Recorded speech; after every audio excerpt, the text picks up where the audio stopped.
کسی کا دل نہ دکھاؤ، اس لیے کہ معافی مانگنے کے بعد بھی دل میں دکھ رہتا ہے۔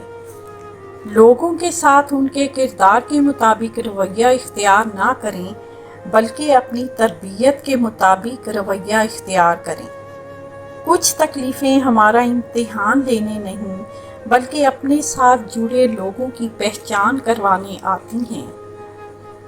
دولت مند کی عاجزی، جوانی کی عبادت، غریب کی سخاوت اور گناہ گار کی توبہ اللہ کو بہت پسند ہے۔ اکیلے ہونے کی سب سے اچھی بات یہ ہے کہ جب آپ پریشان ہوں، آپ اداس ہوں، آپ کو سننے والا صرف آپ کا اللہ ہوتا ہے۔ ہم آپ کے خیالات آج کے موضوع پر سننا چاہتے ہیں۔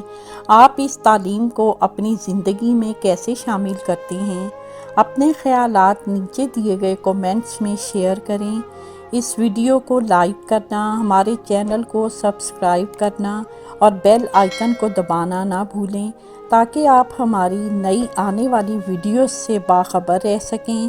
آپ کی قیمتی رائے ہمارے لیے اہم ہے اور ہم ہر کومنٹ کو پڑھتے ہیں۔